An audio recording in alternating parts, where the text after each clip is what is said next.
here to respond is retired Brigadier General Robert Spalding and Lieutenant Colonel James Carafano from the Heritage Foundation.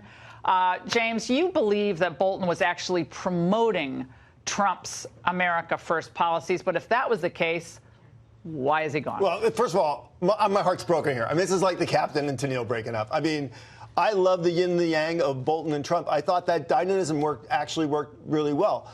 But the first point is let's remember before it was the axis of adults, right? It was Kelly, Mattis, Tillerson, and HR. They kept the president from doing all these crazy things. All those guys are completely gone. Our foreign policy is exactly the same.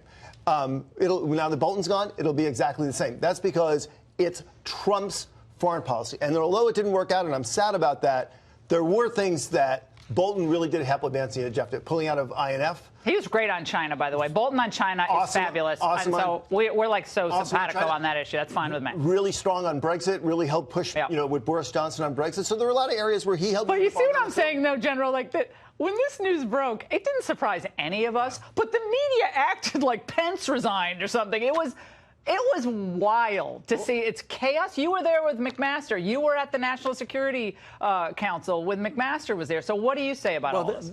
First of all, the president inherited chaos. We've had decades of really poor foreign policy, not thinking about what's going on with China, basically intervening just about everywhere. And the president said, stop. We're going to actually do something more like out of Eisenhower's playbook. We're going to husband our resources. We're going to strengthen the economy. We're going to work on the industrial base. We're going to get prepared for this economic and technological competition with the Chinese.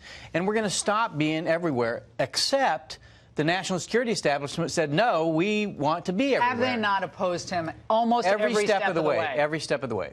You know, I'd like to say a nice thing about HR. People forget, HR had a good year. He put a good strategy on the table. He took what was in Trump's head. And he put it on paper, and Trump's still following that strategy. All right. Well, so I'm sure I've met him. He's a very nice. I mean, this is not personal, but this is about the president's agenda. He was elected as a repudiation of both Obama and Bush on foreign policy. I'm sorry. I know a lot of people are Bush friends of mine. Love them dearly. I was a big supporter of the Iraq War. I think it was a colossal mistake. Afghanistan, we got to get out of Afghanistan. We cannot stay in a war in 19 years. I'm sorry. You think we should still be there with more troops? No, I will say the point about, HR leaving, who I thought did a good job for the time that he was there and for Bolton. But your point is right. They're not moving fast enough for this president. I mean, he wants results. This president has a plan, and he wants results. And if it's not moving, it's not that he's a nice guy. We saw the other thing. He calls HR now and talks to him. Yeah. He'll call John. They'll be best friends. But he's fine with that. He's fine with opposing views. People say he's not. He thrives in part on hearing from lots of inputs, but then he makes a decision. When he feels undermined afterward, people are leaking to the media, and you know who you are. That's what he doesn't like. I want to play something from Rand Paul. This is what he said today about threats perhaps diminished around the world with Bolton's departure. Watch.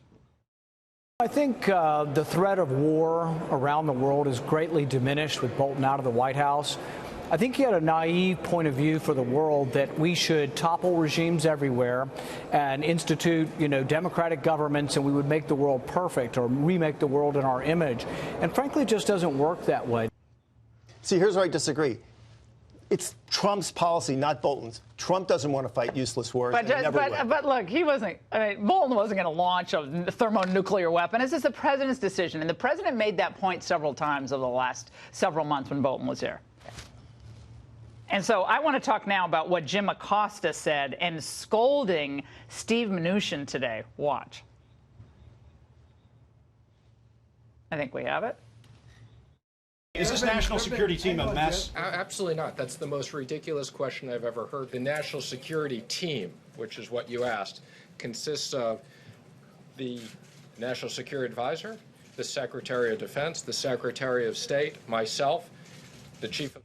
Yeah, so he listed all the people in the national security apparatus, totally undermining what the media was trying to do with this staff departure, which is long in the coming, General.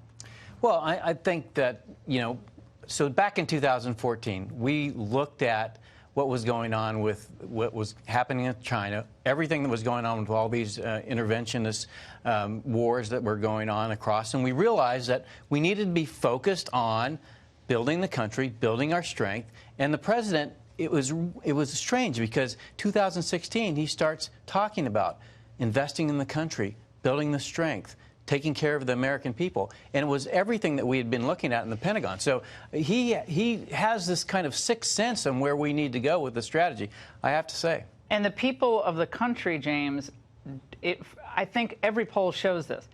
They don't think it's 1994 anymore. It's not 2003 anymore. We're $20 trillion in debt.